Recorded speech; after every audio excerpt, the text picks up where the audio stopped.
Salve, salve Brasil, boa noite! Muito bem-vindos a mais um episódio do Café com Ferre. Toda quarta-feira a gente tem um compromisso aqui, você conosco. Já se inscreve no canal. Você vai assistir o futebol mais tarde.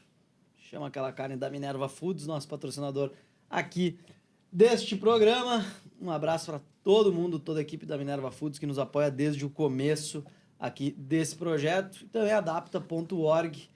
Você ainda não usa a inteligência artificial nos seus estudos, na sua profissão, no seu trabalho, você está ficando para trás e a Adapta te ajuda a começar a usar. E se você já usa, a ter acesso aos melhores modelos pelo menor custo. Então, adapta.org, aqui na descrição do vídeo, você vai encontrar tudo sobre os nossos patrocinadores. Queria dar muito boas-vindas para quem já se inscreveu no canal, para os nossos membros da comunidade paga aqui do YouTube. Só por R$8 por mês você já pode começar. Por R$20 tem o plano avançado, que tem acesso antecipado aos podcasts, conteúdo exclusivo, entre outros tantos benefícios. Então, não deixa de te inscrever lá. Rafael Ferri, boa noite. Boa noite a todos, bem-vindos ao podcast que mais cresce no Brasil. De longe o melhor, ainda não uma hora, em breve também uma hora, o podcast dos formadores de opinião. Senhoras e senhores, em um oferecimento Minerva Foods e Adapta.org. Andréa Vermonte, a nossa convidada dessa noite, psicanalista, neurocientista, filósofa, reconhecida por uma abordagem inovadora e por descomplicar temas da mente humana para o grande público, também nas suas redes sociais. Andréa, muito bem-vinda ao podcast. Eu queria começar com mais uma pergunta, talvez polêmica, que é: a religião pode substituir a terapia? Jamais.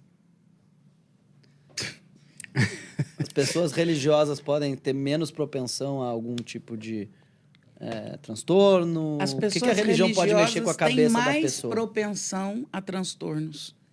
Porque o que acontece com o religioso? Em geral, ontem até o Caio Fábio repostou um vídeo meu falando sobre isso. 60% das pessoas que estão dentro das religiões acabam desenvolvendo algum tipo de transtorno. Por quê? Porque nós fizemos o inverso, e aí chame Deus, ou natureza, ou universo que você quiser, você que está do lado daí. Mas vamos pensar num Deus judaico-cristão, que ele diz que nos criou lá no Gênesis segundo a sua imagem e semelhança.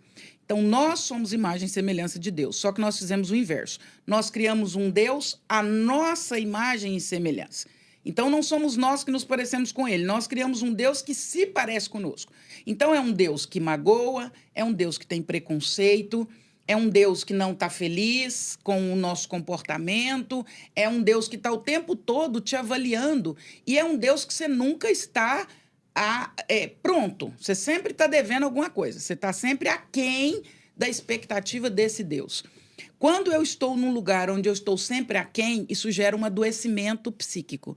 Você imagina 20 anos você dentro das fileiras de uma religião onde você nunca é bom o bastante, onde você nunca está pronto o bastante, aonde sentir prazer é um problema. E aí a gente vai lá naquela cisão platônica entre o mundo das ideias, né, utopia, e o mundo real. Existe um lugar onde eu vou poder viver plenamente, onde eu vou poder viver com prazer, mas aqui não é lugar para isso, aqui é lugar de expiação. A minha carne ela é um problema, e aí eu estou falando da maioria das religiões. A minha carne e a minha materialidade é um problema, eu querer ser bem-sucedido é um problema, eu querer ganhar dinheiro é um problema, os ricos não entrarão no reino dos céus, sentir prazer é um problema, beber é um problema. Tudo que é humano é um problema. Você imagina isso 20 anos na sua cabeça. Então, a chance de você psicotizar e adoecer ela é imensa. Ontem, inclusive, o Caio Fábio falava sobre isso. Ele falou: André foi muito positiva no número dela, de 60% das pessoas que estão nas religiões estão adoecidas. Esse número vai estar aí muito maior que isso, acima de 70%, segundo ele. Mas eu ainda prefiro parar no número de 60% das pessoas, e aí são algumas teses, depois posso enviar os links da onde essa informação sai. Então, a religião, estou falando da religião, não estou falando de Deus. A religião, ela começa a descumprir o papel dela. Porque religião vem do latim religare. Em algum momento, pela minha percepção pessoal e pela minha vida e pelas minhas ideias e pela minha trajetória, eu me desligo de Deus. E aí eu preciso ter uma ponte que me liga novamente. A religião deveria estar a esse serviço. Só que a religião, atualmente, ela faz o serviço do retorno. Já viu quando você você erra na estrada e aí o GPS recalcula a rota e faz você pegar o primeiro retorno e volta com você? A religião, em vez de nos levar para Deus, ela nos devolve para o homem. Então, a grande maioria das religiões não leva para Deus e volta para o homem. E aí você está ali sujeito a lideranças, a crenças pessoais, a comportamentos ditados pela própria religião. Ah, não pode fazer isso, não pode cortar o cabelo, não pode se vestir assim, tem que fazer uma oferenda tal dia, não sei o quê, que pode acontecer isso. Isso é plenamente humano, isso não é divino, isso é um retorno do homem para o próprio homem. Então, o sonho, a religião que caminharia junto e que seria saudável, seria a religião que cumpre o seu papel, de nos religar. É a religião que me tira da imanência e me leva para a transcendência, que me tira desse mundo carnal, desse mundo que não tem uma resposta por si mesmo, e me leva para um lugar que responde às questões que eu não consigo responder. Essa seria uma religião que faria muito sentido. Acabei de perder minha irmã agora há 30 dias atrás, numa situação absolutamente bestial. E aí, quando você pensa em Deus, aí Deus, se é que Deus tem um papel a cumprir, mas ele cumpre o papel, porque a vida por ela mesma, ela é muito sem sentido. Então, quando você deixa alguém num cemitério e vira as costas, ainda mais numa condição que não tinha nada a ver com doença, nem com nada, e muito súbita, a vida é absolutamente sem sentido. E aí a vida só ganha sentido quando você vira as costas e pensa, ela não está ali, o corpo dela não está ali mais, eu vou encontrá-la na eternidade, ela está num lugar muito melhor. Então, quando a religião me leva para esse lugar de entender a imanência na transcendência, a religião cumpre seu papel. Quando a religião faz o papel do retorno, ela me adoece. E aí eu posso afirmar isso categoricamente. Se a religião não te leva para Deus, se ela te volta para o homem, ela vai te adoecer inevitavelmente. Eu queria que tu diferenciasse o sociopata do psicopata e como a gente pode identificar esse tipo de transtorno no dia a dia. O psicopata, os dois são dois transtornos, na verdade não são dois, é o mesmo, né? A psicopatia e a sociopatia, elas nascem... Características diferentes. É isso, nascem do mesmo lugar com características diferentes. Tanto o psicopata quanto o sociopata, a grande questão dele é uma dificuldade gigantesca de ter empatia. Na verdade, não é nem que ele tem dificuldade, é que ele realmente não tem. Ele nasce com esse defeito no software. Hoje, a psiquiatria vai afirmar isso categoricamente. Nasce-se psicopata ou forma-se durante a vida psicopata? As duas coisas. Eu preciso nascer com alguma questão no software, na anatomia, na fisiologia cerebral, e eu preciso ter um ambiente que propicie a manifestação do transtorno. Então, a gente fala o seguinte, que é um transtorno que ele tem duas perspectivas, a genética e a epigenética. Então, eu nasci e eu preciso ter um ambiente que me propicie. Qual que é a diferença da sociopatia e da psicopatia? O sociopata, ele vai estar na sociedade de forma mais corriqueira, de forma mais comum, e ele, em geral, não chega ao crime. Só 0,3% de quem tem transtorno de personalidade antissocial chega ao crime, que são os psicopatas. O sociopata, ele vai viver no meio da comunidade de forma muito tranquila, ele vai viver na sociedade, o que é muito difícil para o psicopata, por isso transtorno de personalidade antissocial, ele tem uma dificuldade gigantesca de conviver na sociedade.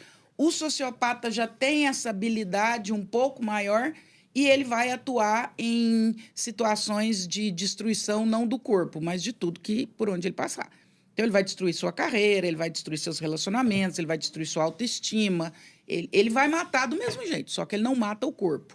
Então, talvez essa seja a melhor distinção. O psicopata é mais violento?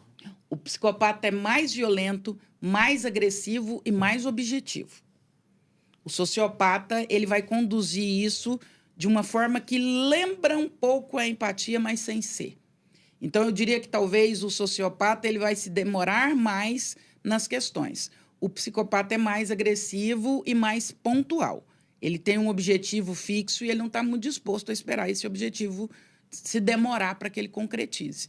Os sociopatas estão entre nós. Então, CEOs de empresa, políticos, aos milhares aí, entre nós na sociedade comum. Mas essas profissões, elas trazem um perfil maior de sociopatia. Psicopatia e sociopatia, todos nós temos traços, o que não quer dizer que se configure. Então, também é importante falar sobre isso. Existem traços, mas para que se configure, tem todas as questões envolvidas. Tanto o psicopata quanto o sociopata, ele vai procurar alguém com 3 características: por vulnerabilidade, pelo próprio prazer ou por algum interesse. Então, eles vão procurar pessoas extremamente vulneráveis ou pessoas que eles têm interesse. Então, vamos supor que o Ferri tenha um network excelente e eu seja uma sociopata. Eu vou querer muito estar com ele, ter amizade com ele, porque me interessa bastante. Ou pelo próprio prazer. Às vezes ele não tem nenhum interesse, a pessoa não é vulnerável, mas ele vai ter um prazer em se aproximar e destruir aquela pessoa. As 3 características que vai chamar a atenção num psicopata para escolher as vítimas. Eu queria te perguntar, André, sobre qual que é o limite, até onde a ciência já chegou hoje em compreender a mente humana. Quer dizer, até onde se sabe daquela coisa que é química, que é biológica, que é bioquímica, e até onde ainda tem algum... que é o inexplorado da mente, até onde a ciência já chegou e o que ainda pode ser descoberto, o que ainda não está explicado sobre como funciona a nossa mente. Muito não está explicado, por isso a gente chama o universo da mente. Não sei se você já parou para estudar um pouquinho ou ler um pouquinho sobre o universo. O nosso planeta e o nosso sistema está na Via Láctea. A Via Láctea é uma das milhares de possibilidades dentro do universo. Então, quando a gente fala em universo, a gente está falando de um negócio gigantesco que a gente vai tateando aos poucos. A mente humana, ela é um universo e a gente está tateando aos poucos. Atualmente, desde 1990 para cá, com o avanço da neurociências especialmente, e aí quando a gente começa, e o meu doutorado foi exatamente sobre isso, quando a gente começa a estudar a relação mente-corpo, e aí a gente tem exames de imagens, e aí a gente localiza o lugar da satisfação, do prazer, do status. Então, a gente tem uma aceleração no estudo da mente. Mas a mente ainda é um grande mistério. Eu falo que quando eu fazia o doutorado, a gente ficava muito... Eu fiz alguns anos de neurologia e estudei com neurocirurgiões, enfim. Desde as questões emocionais até as questões físicas. Eu vi, por exemplo, uma pessoa chegar no pronto-socorro com 7 tiros na cabeça. 7. Com perda de massa cefálica, enfim. 7 dias depois ganhou alta e saiu andando, como se nada tivesse acontecido. E vi uma criança cair da bicicleta e esbarrar a cabeça no paralelepípedo e ter morte cerebral. Então, o cérebro e a mente humana, os dois, tanto o hardware, pensa no hardware como o cérebro, a máquina, e a mente como o software. Eles ainda são um mistério ainda. A neuroplasticidade do cérebro é uma coisa impressionante. A capacidade de mudar, de refazer caminhos, de reconectar, mas também a capacidade de desligar de uma hora para outra. A forma com que as coisas... que nós somos afetados pela nossa própria mente. Então, eu sou uma estudiosa e uma apaixonada pela mente.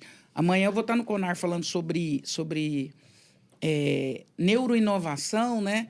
E o quanto os sentimentos travam a inovação.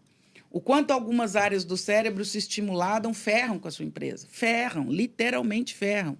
O quanto que é importante você saber trabalhar o cérebro trino, ou os 3 sistemas do cérebro. O quanto é importante para gestores entender de pessoas, entender de neurociências, entender minimamente de personalidade e psicologia e psicanálise. Quem não entende de gente, não entende de negócio. Pesada, sim. Sobre aquisição do conhecimento hoje em dia. Né? A gente até gravamos há pouco com o Lázaro e ele comentou, antes quando eu tinha que estudar um tema, eu tinha que pegar lá uma enciclopédia, procurar onde é que estava aquele conteúdo, encontrar, fazer um resumo, linkar com outra coisa. Não demorava muito mais, conhecimento se construía. E hoje em dia, com o advento da inteligência artificial, da tecnologia, você, em 1 minuto, tem a informação que você quer, né? Como que isso prejudica o aprendizado? Eu queria entender um pouquinho sobre o cérebro no aprendizado e como que isso está mudando com a tecnologia. Assim, as pessoas estão ficando mais burras diante desse excesso de informação que a gente tem acesso? Eu não diria mais burras, eu diria mais ansiosas. nós também temos, às vezes, nós temos um discurso que ele também é um pouco pejorativo com relação a tudo que está acontecendo. Tudo que está acontecendo é muito bom, porque nós tivemos que adquirir outras competências. Então, o menino ele não fica lá se desgastando 2 semanas lendo a enciclopédia Barça, mas ele tem que saber fazer o prompt na IA para que a IA traga a resposta correta. Ele vai precisar fazer ajustes, ele vai precisar de entender de temáticas para que ele possa usar a inteligência artificial da forma correta. Então, também há uma forma pejorativa de tratar o que a gente está vivendo atualmente como se fosse algo que atrapalha de certa forma. O que atrapalha são os excessos. Então, assim, a inteligência artificial. A inteligência artificial é um negócio que não volta atrás, é igual a internet, já era. Já era. Ou você se adapta a essa nova realidade, ou você tem um problema. Agora, a forma com que nós vamos usar isso, e ela também exige novas habilidades e novas competências. Então, por exemplo, e aí essa discussão precisa abrir, né? Ao invés de dizer assim, isso daqui está matando algumas coisas, a questão é, isso aqui faz nascer umas novas possibilidades que agora nós temos que focar. Outro dia eu escrevi um texto no LinkedIn. IA versus IE. Quem vai vencer? Inteligência artificial versus inteligência emocional. Conhecimento técnico, esqueça. A IA vai dar um banho na gente. Esqueça. Hoje, eu não sei se vocês sabem, o nível de assertividade de um médico é em torno de 72%. O que é a medicina? Você estuda durante 6 anos, um monte de coisa. Medicina é informação. Você vai derramando informação. Fisiologia, anatomia, psiquiatria, pediatria, aquele mundo de informação. E aí, depois de 6 anos, o médico se forma. E ele tem que saber casar essas informações. Então, você chega e fala que você está com febre, uma dor nas costas, uma tosse. Ele vai casando as informações e chega a um possível diagnóstico de pneumonia, que é muito parecido com o que a IA faz. Ela busca tudo que existe de informação sobre aquele tema e categoriza, resume e traz a informação. O nível de assertividade de um médico em um diagnóstico é em torno de 72%. O nível de assertividade da IA num diagnóstico é em torno de 93%. Então, não dá para concorrer. Então nós vamos substituir os médicos pela IA? Não. Eu falava isso com meu esposo outro dia, que é arquiteto, quando começou o advento da inteligência artificial. Falei, você já pensou a sua carreira a partir da inteligência artificial? Não. Falei, então pense. Tudo que a inteligência artificial puder substituir em arquitetura, isso vale para todas as profissões, ela irá fazer. Não duvide, porque ela é muito melhor que nós. Eu tenho que focar naquilo que ela não vai substituir. Então, IA ou IE, quem vence? Numa profissão, por exemplo, de arquitetura, essa pessoalidade, esse gosto, essa arte, essa criatividade, essa sensibilidade artística, isso a IA não vai substituir. E aí eu falava para ele, então foca nisso. Estude muito isso, aprofunde nisso, porque isso vai fazer o seu diferencial. Esquece de desenhar, de aplicativo de decoração, de software que desenha... Esquece, porque eles vão te passar de longe. Então, hoje, na sua pergunta, né? Essa tecnologia toda, ela atrapalha a cognição? Eu sou muito esperançosa quanto a isso.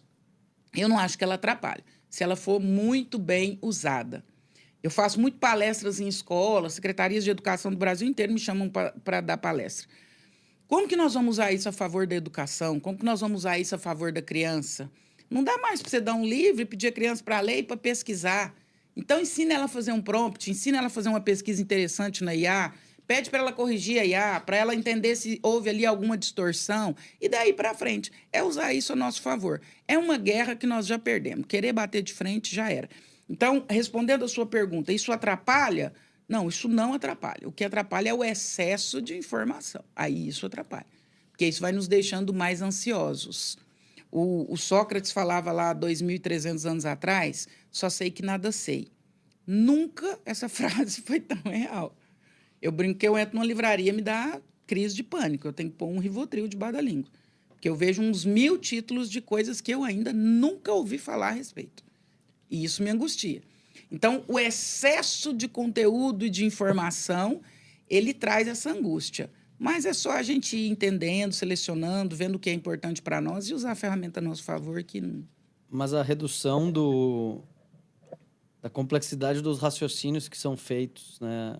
Isso não pode prejudicar o desenvolvimento cognitivo da pessoa? Por exemplo, muito se fala, né? Os engenheiros estudam cálculo. Então, pô, eles estão resolvendo problemas complexos ali, isso vai ajudar depois na vida deles a resolver outros problemas complexos. Se a pessoa não consegue resolver aquela equação, aquele negócio em um clique, isso não simplifica demais o processo, assim, esse processo de construir o raciocínio da pessoa? É aí que nasce a pergunta, né? Eu falo que existe um mundo que está acabando, existe um mundo que está começando e, para nossa sorte ou para o nosso azar, nós somos a geração da transição. Nós somos a geração que transita entre a geração que foi e a geração que virá. Nesses momentos, sempre sobram perguntas. Faltam respostas. Nós não temos respostas para muita coisa. Quem vai ganhar dinheiro e quem serão as empresas que vão se dar bem para os próximos anos? Empresas que venderem respostas ou soluções. Sua pergunta foi muito boa. O engenheiro fazia cálculo e isso ajudava ele a desenvolver pensamento complexo. Agora, num único clique, isso se resolve. Boa pergunta. Como é que nós vamos ensinar ele agora a desenvolver pensamento complexo? Será que não seja a hora de rever os currículos? Será que nós não vamos criar um curso aí com uma nova metodologia que ensina a pessoa a desenvolver pensamento complexo? Olha o tamanho aí da demanda. Porque agora, se era o cálculo que ensinava ele a desenvolver pensamento complexo, já era. Percebe como vão sobrando perguntas nesse novo contexto de mundo? Porque muita coisa vai ser resolvida. E isso não é ruim. O engenheiro ficava lá 5 anos se matando com cálculo, fórmula de Bhaskara, uma folha inteira de cálculo, 2 folhas inteiras. Agora resolve num único clique. Maravilhoso. Isso é evolução.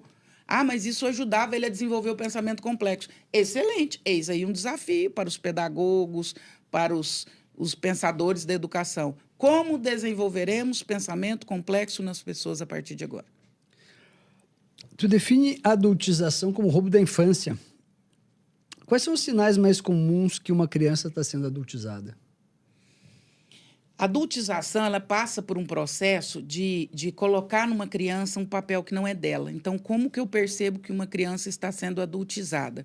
Quando eu percebo que eu estou dando a essa criança funções, jeito, comportamentos que não são da infância. Eu brinco que a gente tem que fazer uma reflexão se a gente gosta de criança. Eu tenho a sensação que não. Porque a gente não gosta que criança grita, a gente não gosta que criança brinca, a gente não gosta que criança faz barulho, a gente não gosta que criança faz baderna, mas isso é da infância. Uma criança quieta, arrumadinha, que não se suja, que é comportadinha, que fala baixo, ela é um mini adulto.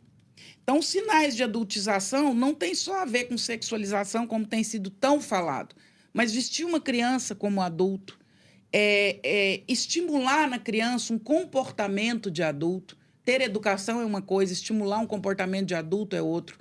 Criar expectativa com essa criança em relação ao mundo dos adultos, fazer com que ela atenda a expectativas de adulto, colocar crianças em discussões ou mediando relações que são de adultos.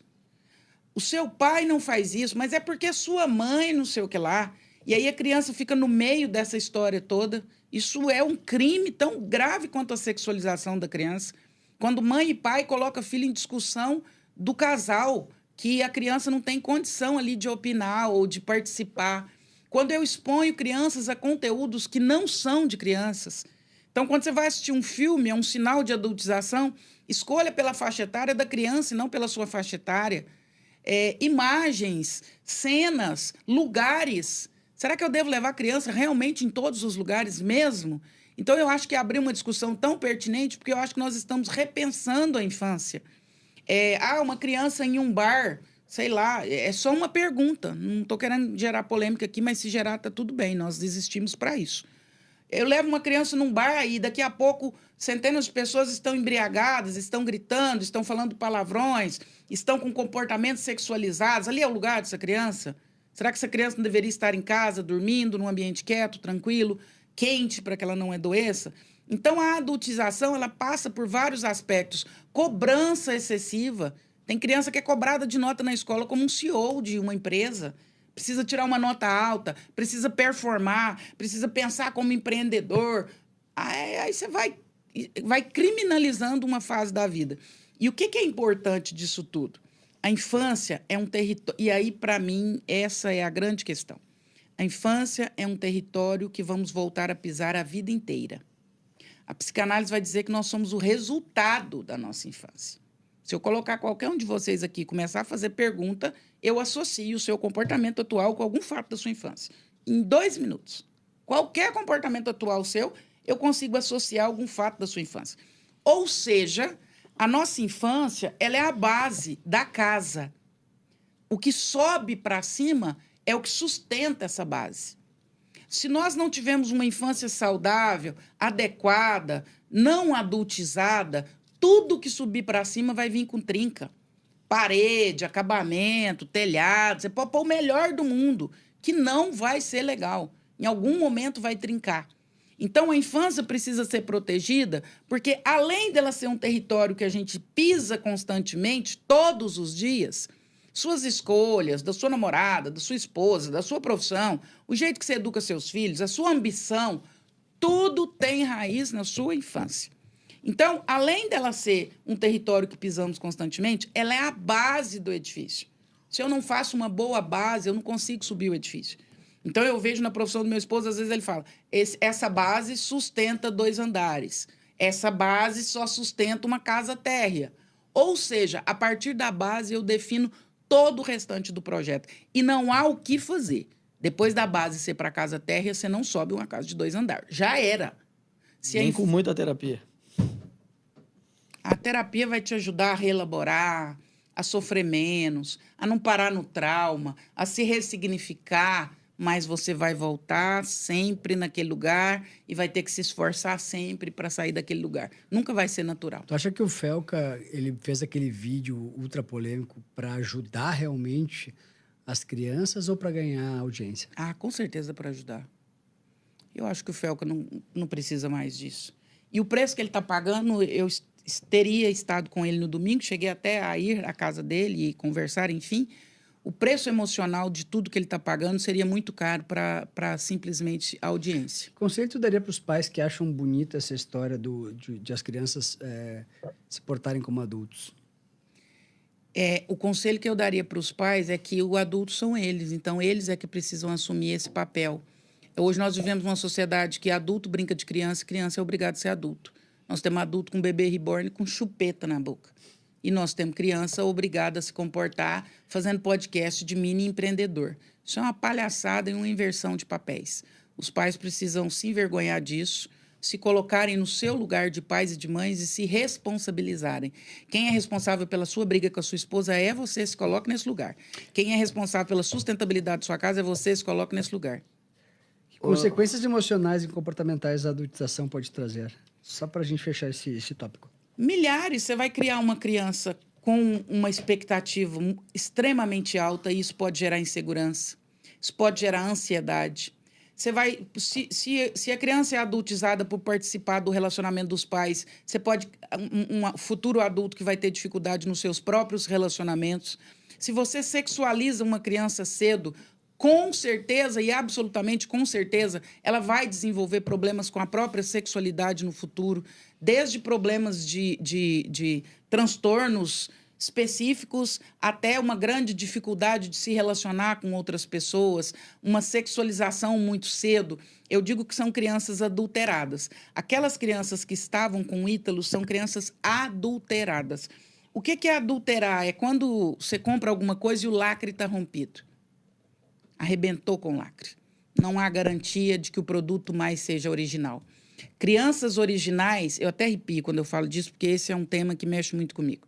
Crianças originais não são crianças adulteradas. O que a gente faz com a infância atualmente é um crime. A gente coloca a criança no lugar que não é da criança, a gente cobra de crianças escolhas que não são de crianças, a gente cobra de crianças comportamento que não são de crianças. Não serão adultos saudáveis e eu posso afirmar isso. Outro dia eu gravei um vídeo e eu dizia no vídeo o seguinte: faz o que eu estou te falando com o seu filho. Se daqui 10 anos der errado, você tem terapia de graça, eu assino um contrato. Eu vou atender seu filho se der errado. Porque gente falsa não muda a essência. Porque falsidade tem a ver com caráter, e caráter não muda, o que muda é comportamento. Terapia atua em comportamento, não atua em caráter. Caráter é o que seu pai e sua mãe te ensinou desde pequeno lá dentro da sua casa. Se não ensinou, meu amigo, esquece. Ou se não aprendeu, né? Porque tem gente que não aprendeu.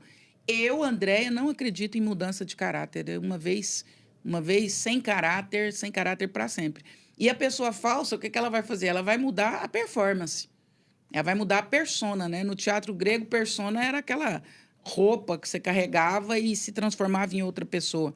O falso, ele muda a persona, mas o caráter dele não muda. E eu experimento isso na minha vida, assim. Já pude conviver com pessoas que... E eu tenho uma demora em desacreditar das pessoas. Esse é meu calcanhar de Aquiles. Outro dia, eu não sei que texto que eu estava lendo, que alguém falava sobre isso. Qual é a sua qualidade que te atrapalha? Essa é uma qualidade que me atrapalha. Essa é uma qualidade que me fragiliza. Eu sou muito demorada em desistir das pessoas. Isso eu já tratei até em terapia. Eu levo anos, décadas. Eu vou sempre justificar o seu comportamento. Ah, ele não sabia. Ah, é porque ele é doente. Ah, é porque não sei o que lá, não sei o que lá, não sei o que lá. Só que o falso, ele vai só trocando de roupa, até um dia que você tem que desconfiar e cansar de apanhar, né? E falar, eu quero que você seja feliz, meu amigo, mas alguns quilômetros de distância de mim. André, todo mundo deveria fazer terapia? Todo mundo. Nós deveríamos nascer com um vale, um ticket de terapia, para fazer terapia.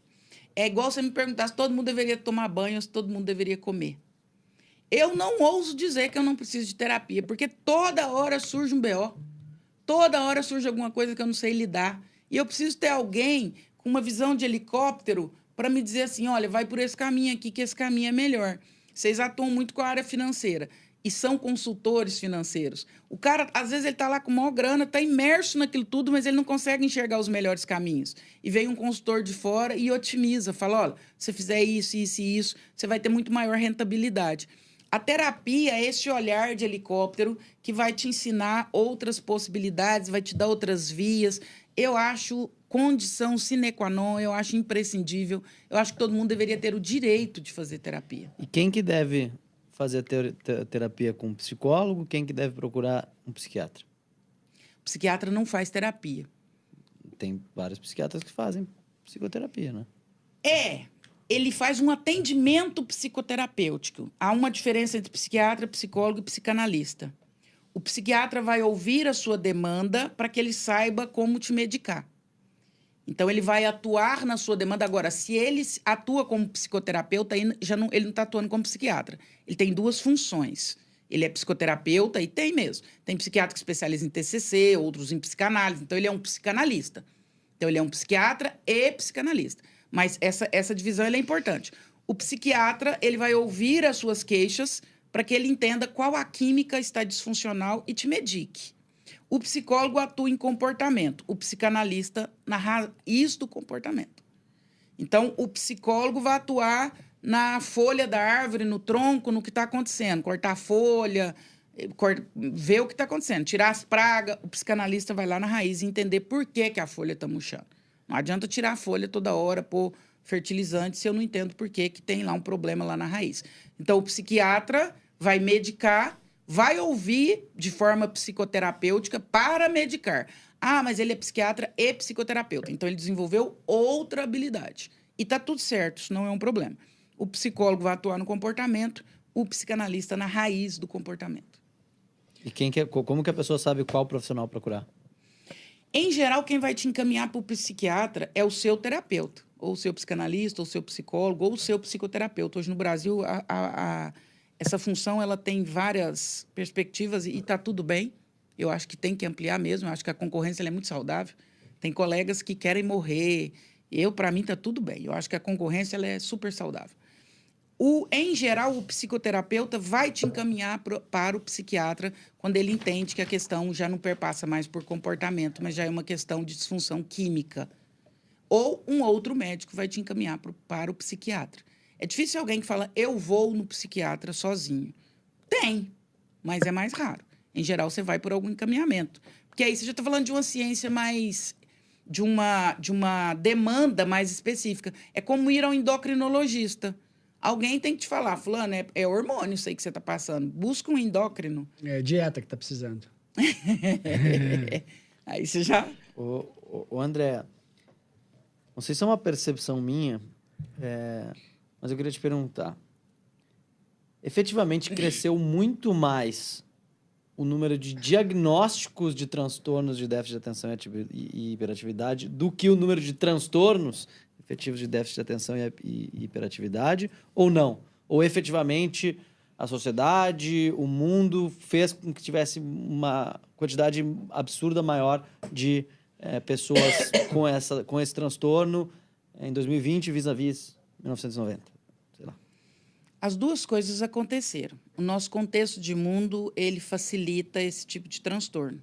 Aceleração, ansiedade, informação demais, demanda demais, ambição demais, tudo isso propicia esses transtornos. Esse é um ponto. Os transtornos podem, sim, por conta do contexto, terem aumentado. Agora, existe um segundo ponto, que é toda vez que uma doença aparece no DSM, de repente nós temos uma enxurrada dessa doença. E essa é uma crítica contumaz que eu faço e já passei por problemas em relação a isso e está tudo bem de novo. Não tenho problema com isso. Existe uma indústria por trás uma indústria a quem interessa muito o diagnóstico, a quem algumas doenças são extremamente pertinentes e interessantes. Tem um filme que se chama A Máfia da Dor. É um filme real sobre o uso de algumas medicações, baseado em fatos reais, sobre algumas medicações que foram criadas para diminuir a dor num processo oncológico ou de câncer. E como que é aquela história da indústria, né, do Rockefeller. Primeiro eu crio o problema e depois eu vendo a solução. Então, primeiro eu crio a demanda e depois eu vendo a solução. Então, esse filme é fantástico, todo mundo tinha que assistir, porque ele mostra a máfia da indústria farmacêutica. Então, a demanda acontece e depois eu vendo a solução da demanda. Então, de repente, nós começamos a acontecer milhares de diagnósticos de TDAH e de transtorno de espectro autista. Eu não sou uma anti-ciência, eu não estou falando contra a ciência. Eu tenho pacientes com transtorno de espectro autista e transtorno de déficit de atenção. É real, existe, precisa ser cuidado e precisa ser medicado. Todos os que dizem que são ou que aparecem com diagnóstico são? Não. Eu já peguei N situações que não eram. Então, a serviço de quê? E outra, para que você tenha um diagnóstico de transtorno de espectro autista, um transtorno de déficit de atenção, é um diagnóstico demorado, porque leva tempo. Eu analiso o software, não é o hardware. Não dá para fazer um exame de imagem, como a pneumonia, que você faz um raio-x e aparece a pneumonia no pulmão. TDAH, TEA, TOD, não aparece. Então, é muito mais de percepção do que de imagem ou materializada, enfim. Então, é um diagnóstico demorado. Então, se o seu filho foi no médico e se esse médico saiu aí com esse diagnóstico menos de 3 a 6 meses, rasgue, esqueça. Não é assim que acontece. E isso está a serviço do quê? Estranhamente, são as medicações mais caras da atualidade. Venvance, Atenta e daí para frente. Então, eu tenho aí, até que quebre-se a patente disso tudo, uma indústria que rende milhões com esse tipo de diagnóstico. Quando apareceu quando a Ritalina... A Rita? A Rita. Quando ela acontece e ela aparece nos Estados Unidos, no primeiro ano nós tivemos, de um ano para o outro, nós tivemos mais de 200% de aumento de prescrição.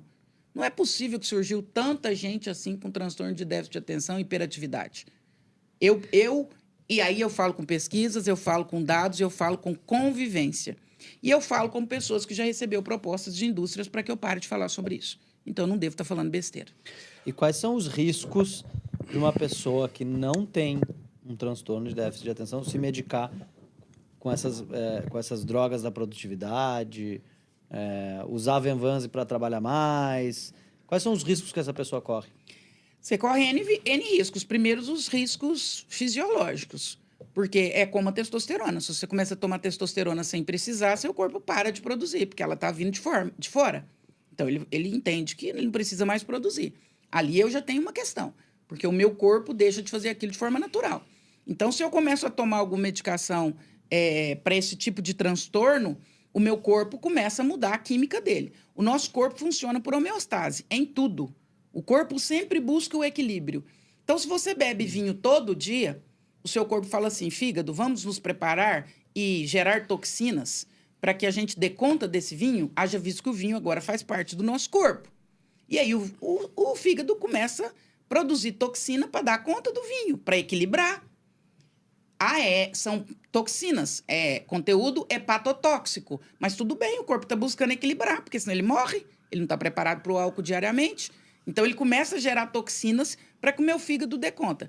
Isso acontece em todos os meus órgãos. Então, de repente, eu tomo lá um Venvance ou qualquer outra coisa dessas linhas aí, para TDAH, para TOD, para transtorno de espectro autista, enfim. O meu corpo começa a funcionar de uma forma diferente, o meu cérebro começa a funcionar de uma forma diferente. Ele deixa de produzir algumas coisas, ele passa a produzir outras. Esse é o efeito fisiológico. E o combo MTV? Que é o Mounjaro, testosterona e Venvance. É. Esse aí é mortal. Que personal trainer e nutricionista anda prescrevendo. É. Agora, outra questão, só para completar a sua pergunta. Primeiro é o dano fisiológico. Toda substância que você coloca no seu corpo, o seu corpo vai provocar homeostase para equilibrar. Alguma perda você vai ter, você pode ter certeza. Fisiologicamente dizendo. Agora tem o dano psicológico, porque agora eu crio uma necessidade, uma dependência emocional Tu volta a ser o idiota que tu era antes. Esse é o dano. O dano é que você fica viciado no efeito. Sabe que um amigo meu tomou Venus, né? Ele falou, cara, eu não posso tomar essa droga. Porque, cara, eu simplesmente fiquei parado. Não produzi nada o dia inteiro. Fiquei uma planta. Eu falei, cara, esse é quem tu é normalmente. Tu voltou só a ser quem tu era. Nem o Venvance ajudou, né? Não, porque o Venvance acelerou ele. Aí, quando ele parou, ele voltou a ser o que ele era. Falei, meu Deus! É isso, é sobre isso. É sobre isso. É sobre a gente entender quem a gente é e o quanto a gente está disposto a Mas eu acho que o que a André está falando é que se tu usa sem prescrição e para de usar, tu volta para um estado pior ao que tu tá... Eu sei, eu só fiz uma provocação. Deixa eu te perguntar, como reconhecer sinais sutis de manipulação naquelas pessoas que só te bajulam e elogiam? Eu falo que o elogio é mais perigoso que a crítica. A gente tem que ter muito cuidado com o elogio, porque o elogio nos torna vulneráveis e susceptíveis. Porque o elogio mexe com o nosso ego. E todos nós somos egóicos. Se você quer fragilizar alguém, não chegue com o pé alto. Chegue elogiando, bajulando, sendo extremamente agradável. Aí é Maquiavel, né, o príncipe. A gente depõe todas as armas. É a guerra de Troia, ué. Guerra entre Atenas e Troia. De repente, não, vamos acabar com essa guerra, não vamos brigar mais, não. Isso daqui não está levando ninguém a nada. Inclusive, para celebrar a ausência da guerra, daremos uma estátua gigante para vocês e um grande cavalo. Olha lá, deixei de ser hostil, agora eu te bajulo, te mando até presente. Só que dentro desse cavalo tinha um exército inteiro. Quando foram dormir, saiu o exército dentro do cavalo e matou todo mundo. Essa é a história do cavalo de Troia.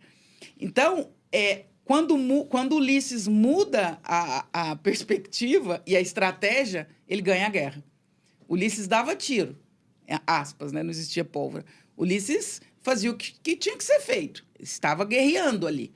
De repente, ele muda a estratégia. Agora não somos mais inimigos, agora somos amigos.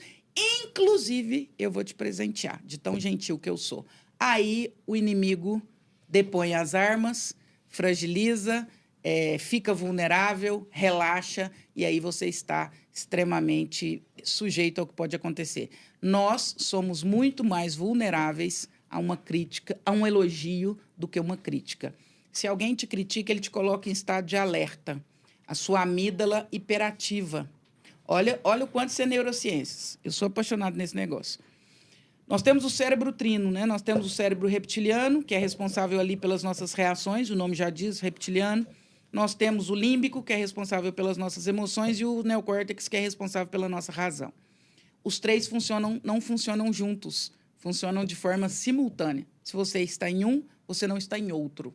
Quando alguém te agride, você está no reptiliano. A sua amígdala fica hiperativa, você tem uma descarga de cortisol, de adrenalina, e você está pronto para a guerra. A pessoa te criticou.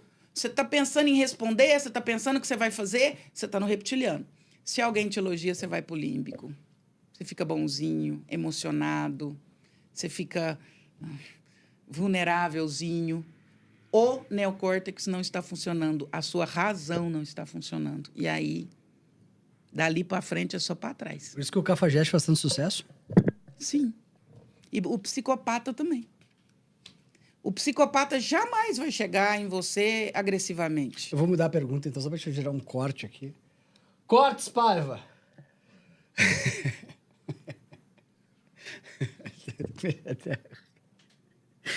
É que ela fala tudo muito bem embasado, cara. Não dá pra não usar como corte isso. Por que os cafajestes fazem tanto sucesso? Os cafajestes fazem... Que cafajeste que você está falando? O que você chama de cafajeste? Pô, os homens que cafajestes, pô. É porque a vida real, Ferri, ela é muito dura. A fantasia é muito melhor. Você sabe por que o sexo fora do casamento é mais interessante? Não. E é mais interessante. Porque ele passa pela perspectiva da fantasia, não é da perspectiva da realidade. Ali você pode fantasiar ser quem você é e o outro ser o que ele puder ser. E ali é dopamina na veia e é tudo muito rápido. O sexo no casamento é serotonina, é realidade, é vida. O cafajeste, ele vive no nível da dopamina, ele é da fantasia, ele não é do mundo real. Ele não tem problemas, ele não reclama, ele não tem, sei lá, chulé, ele não critica, ele é um sedutor, ele é um Dom Juan, ele está chegando ali para satisfazer todas as suas necessidades, para te achar fantástica, para te achar linda, para te fazer milhares de elogios. Eu acho muito interessante os cafajestes que se aproximam de mulheres casadas, né? Ele é o anti-marido, né? Tudo que o marido não faz, ele faz. Ele te ouve, ele te aconselha, ele te acalenta, ele é acolhedor. Não é possível que seu marido fale isso com você. Não é possível que seu marido nunca te viu assim. Não é possível que tem tantos anos que ele não te elogia. Não é, nossa, ele não te manda flores há tanto tempo. Então, ele vai nas suas vulnerabilidades. Hoje, uma pessoa me perguntou qual o risco da gente usar psicanálise para manipulação. Falei, é altíssimo, por isso que a gente tem que ter ética para ser psicanalista. Porque você começa a entender das vulnerabilidades humanas. E quando você entende de vulnerabilidade, se você quiser, você tem a pessoa na sua mão. O cafajeste, ele sabe muito de vulnerabilidade. Eu tinha um paciente que ele falava assim, eu chego na noite, eu chego na boate, e o bicho era baixinho, não tinha nada de grandes questões físicas. Feinho e tal, ele falava assim, eu chego na boate, doutor, eu escolho a mulher que eu quiser. Eu escolho, eu falava, essa noite eu vou ficar com aquela. Eu falava, como é que você faz, gente? Eu começo a observá-la, eu olho a bolsa que ela está usando, eu olho a bebida que ela pediu, depois eu passo atrás, vejo o que ela está comentando com as amigas, tento ouvir algum tipo de assunto. Eu demoro ali uma meia hora para mapear as carências dela. E eu me torno essa pessoa de acordo com as carências dela. Se ela tem uma carência paterna, a minha abordagem já é mais paternal, mais carinhosa. Se ela é mais safadinha, eu já chego mais safadão. Eu já vou... Então, o cafajeste... Ele é um performer, ele é um ator. Esse cliente, ele vende mentoria? Ele é um ator. O cafajeste, ele é um ator. E ser um ator é maravilhoso. Você veste o personagem que você quiser. Como identificar sinais de autismo? Boa fala. O autismo, ele tem algumas questões. Para começar, o autismo, ele é um transtorno de comunicação, de fala. Então, um dos sinais importantes é que, em geral, a criança que tem o transtorno de espectro autista, ela vai ter mais dificuldade na fala. Ela vai começar lá no início com uma fala mais atrasada, tanto que alguns autistas nem se comunicam mesmo já na fase adulta, que é o autista de nível de suporte 3. 3. Então, ele já vai ter lá um problema relacionado à fala. E depois tem N características. Tem a estereotipia, que em geral eles desenvolvem. Eles desenvolvem hiperfoco. O que é estereotipia? São alguns sinais, ou é aquilo que você chamou de tique, de mania, ou de... Eu tenho um pacientinho, por exemplo, que quando ele está assistindo televisão, ele tem que vocalizar alguma coisa. Então, ele fica... Ele tem que ficar fazendo algum barulho. Isso é o tipo de uma estereotipia. Alguns desenvolvem alguma estereotipia física, ou com o olho, ou com a cabecinha. Então, algum tipo... Ou com a cabeça, alguma coisa desse tipo. Baixa socialização. Para o autista, socializar é um trampo. Porque ele não gosta de socializar. Para ele, socializar é um problema. Então, tem N características que... Por isso chama espectro, né? Porque, na verdade, ele é um guarda-chuva que tem muitas características. Eu atendi a um diretor de um banco, ele tinha 38 anos. E ele chegou com questões relacionadas à timidez, e ele era diretor na área comercial, então dificuldade de fazer essa parte do comercial, de estar com pessoas, enfim. Diretor comercial. Diretor comercial de um banco. Top, hein? E ele chegou com essa questão da timidez. Esse é do Bradesco. Isso aí vai dar merda. Você tem que cortar. E aí ele chegou com a questão, e aí durante o encaminhar da terapia dele, nós chegamos à conclusão, e depois fechamos com um psiquiatra, que ele tinha um transtorno de espectro autista nível 1. Qual que era a maior característica dele? Ele tinha não é que ele não fazia, ele entregava resultado, estava tudo bem. Mas ele sofria muito para socializar, porque é um sofrimento gigantesco. O transtorno de espectro autista, ele não é uma doença, ele é uma forma de funcionamento de hardware diferente. Então, você imagina um Windows e um Mac. São sistemas operacionais, um iOS, totalmente diferentes. Então, o autista, ele funciona diferente. Então, para nós aqui, isso daqui está bem tranquilo, tá aqui.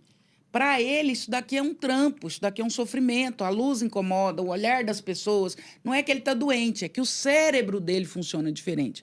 E o que é mais sofrido? Porque nós estamos num mundo preparado para típicos, e ele é um neuroatípico.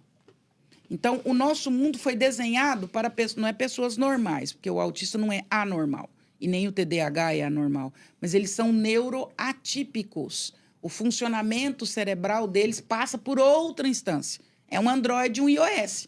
Aí você cata um Android e quer enfiar dentro do iOS, ele não vai funcionar bem, porque são sistemas operacionais diferentes. Então, ele tem essas questões, ele funciona num outro molde. Mas tenta ser mais direta nas características e na identificação. São sinais que são muito difíceis da gente não ter um diagnóstico. A criança faz isso, isso, isso. Tu consegue? Sim, são sinais. É importante a gente deixar claro que são sinais. O diagnóstico, quem vai fechar é o profissional. Então, lá na infância, alguns já vão apresentar dificuldade relacionada à fala. Ele vai apresentar, em geral, estereotipias. O que é estereotipia? Esse tique, alguma coisa desse tipo. Hiperfoco, então, geralmente, ele vai colecionar alguma coisa ou ele vai ser muito focado em alguma coisa. Então, eu tenho criança, por exemplo, que ele tá lá invocado com o dinossauro. Aí tudo agora para ele é dinossauro. Daqui a pouco é carrinho de Fórmula 1. E é tudo carrinho de Fórmula 1. Então, quando ele tá hiperfocado, ele tá muito naquilo. Às vezes, necessidade de vocalização, então faz algum barulho, alguma coisa parecida com isso. Alguns autistas também têm uma questão de andar na pontinha do pé. Então, ele não vai colocar o pé inteiro no chão, em geral, em crianças. Ele vai andar mais na pontinha do pé. Ele vai apresentar um transtorno de ansiedade importante, até por ele ser neuroatípico e o mundo ser típico. Então, ele é uma criança mais ansiosa. Dificuldade de socialização, timidez extrema, mas não é uma timidez natural, minha e sua. É uma timidez de sofrer, de sair, de chorar, de gritar, de não querer estar. Mulheres sem pai têm mais transtorno? É uma afirmação forte. Mulher sem pai tem mais... Não, eu vi uma questão nas redes sociais sobre isso, um vídeo com bastante visualização, e eu queria tirar essa dúvida. A natureza, ela não erra, Ferri. Como diz o meu psicólogo, que é ateu, a natureza não erra. Eu chamaria de Deus, ele chama de natureza. Se a natureza nos deu pai e mãe, é porque os dois são necessários para a nossa estrutura psíquica. De novo, a infância é a estruturação da vida adulta. Eles são necessários, imprescindíveis. Se não tiver, vai ser doente? Não. Quem afirma isso passa por a ignorância. Porque aí nós temos famílias disfuncionais, nós temos famílias diferentes, com 2 homens ou com 2 mulheres. Nós temos pessoas que perdem o pai na infância, ou que o pai não assumiu, ou que o pai foi embora. Aí nós estaríamos condenando milhares de pessoas a um diagnóstico. Então, mulheres sem o pai têm mais transtorno? Não é que tem mais transtorno, pode até ter uma propensão maior a ter mais transtorno. Eu prefiro chamar de uma propensão maior. Que tipo de transtorno? Carências afetivas, dificuldade de relacionamento, dificuldade com o masculino em si, dificuldade com a sua própria feminilidade. Aí esse leque vai abrir bastante. Posso afirmar que elas têm mais transtorno? Não, mas eu posso afirmar que o pai é uma necessidade na estruturação psíquica. O Freud vai dizer que é muito necessário introjetar o masculino e o feminino. Precisa ser o pai? Não. Tem gente que é criado com o avô. Tem gente que tinha um vizinho que era referência masculina. O pai morreu, mas o vizinho para ela era uma referência masculina. Então, é importante ter referência feminina e masculina. Alguém que te conte ou que te dê a forminha do masculino e do feminino. Como que essa referência vai vir? Aí ela pode vir das mais diversas formas. Não dá para falar que mulher que não tem pai tem mais transtorno. Se fala que você conhece uma pessoa de verdade quando toca no bolso, né? Como é que é essa questão das... Como que o dinheiro impacta a mente das pessoas, né? Qual que é, essa relação, assim? Onde que está Onde que está essa relação entre o mental e o financeiro? Essa é uma das coisas que a gente viu no doutorado, né? Que é a área de status no nosso cérebro. Incrivelmente, existe uma área de status que aparece em exames de imagem. Então, você coloca imagens para homens, né? Para mulheres é de bolsa, de outras coisas, mas para homens, de uma Ferrari, de uma Porsche, e você vê algumas áreas específicas no cérebro sendo hiperativadas. Ou seja, a questão do status, do dinheiro, do poder, ele está, inclusive, anatomicamente, com neuromarcadores dentro de nós. Mas isso é em todos? Porque eu não tenho isso. Coitado. Não tenho. Não tem esse negócio de bens e tal. Não, eu não pego em mim. Agora Mas isso númerozinho na tela. Ah, sim. Tudo bem. É sobre isso. O dinheiro ele não tem a ver com coisas em si. Foi bom até você falar de você. Não é sobre o carro, a casa maravilhosa. É sobre poder, é sobre sucesso, é sobre ser bem-sucedido. É isso que essa área do cérebro atua, né? Mostra. Então, o dinheiro ele atua na nossa mente nessa perspectiva. O dinheiro ele atua no sentido de que ele te traz, ou pode te trazer, um poder e uma forma de performar na sociedade diferente. E aí ele acaba atuando dentro das suas emoções também, né? Imagine alguém que não tinha dinheiro e, de repente, ganha na Mega Sena. Como é que essa pessoa começa a ser tratada? Perde tudo. Nos restaurantes, entre os familiares. Então, pega alguém e entrar no, sei lá, no Terraço Itália hoje, pobre, sujo ou de alguma coisa desse tipo, e alguém bem vestido que parece ter dinheiro. Ele vai ser tratado absolutamente diferente. Então, o dinheiro ele tem a ver com status e com poder. E isso acaba atuando muito na nossa mente, né? Porque isso nos segmenta em termos de sociedade. Isso me coloca em alguns lugares e me tira de alguns lugares. E isso vai mexer claramente com a nossa cabeça. Você acha que elementos culturais têm relação com essa questão? Se a gente percebe que tem elementos culturais e diferentes estereótipos de pessoas que são, por exemplo, ultra imediatistas com dinheiro, né? No caso, por exemplo, do mercado financeiro. Quero ganhar muito rápido, quero fazer operações muito curtas, muita alavancagem. Já tem outras pessoas que são mais razoáveis. Não, quero proteger, quero ter esse longo prazo. O que é essa aptidão ou vontade por risco, perfil de risco com relação aos investimentos, à vida financeira da pessoa? Da onde que isso vem na mente da pessoa, especificamente? É mais cultural? É mais biológico? De vemas. Isso é de personalidade. Você estava falando como que a gente conhece uma pessoa. A gente não conhece uma pessoa pela forma com que ela age. A gente conhece uma pessoa pela forma com que ela reage. Essa você pode guardar para a vida. Você quer identificar uma pessoa, perceba as reações dela, não as ações. As nossas ações, elas são pensadas. Então, eu vou lá no Ferri, eu vou fazer o podcast, vai ser assim... Eu tenho um personagem a performar. Mas, de repente, ocorre alguma coisa absolutamente inédita aqui. Entra alguém, grita, sei lá, um ladrão, ou vocês me tratam mal. O que eu vou fazer com isso? Essa é a Andréia. Essa é a Andréia. A Andréia que age não é a Andréia que reage. A Andréia que age é um ator criado, como todos nós temos. Performance. Isso não é ruim. A mãe, o profissional, o policial, a terapeuta, o consultor financeiro, são personas que a gente desenvolve durante o dia. Eu, de verdade, sou a pessoa que reage. A pessoa que tem esse perfil mais agressivo, mais conservador, até em relação a dinheiro, isso tem a ver com personalidade. Porque nós estamos falando de reação, não é de ação. Porque quando você vai chegar lá no final do funil desse cara, você vai perceber que é a reação dele. Não é a ação. Porque a ação é aquilo que você desenha e diz assim, olha, o melhor investimento é por aqui. Mas ele reage... Não, eu quero por aqui, porque eu quero menos tempo, com mais alavancagem, e dali para frente. Essa é a reação. Você pode ter certeza que ele vai ter esse perfil na vida com tudo. Com tudo. É por isso aquilo que eu falei. Se você não entende de pessoas, você não entende de negócio.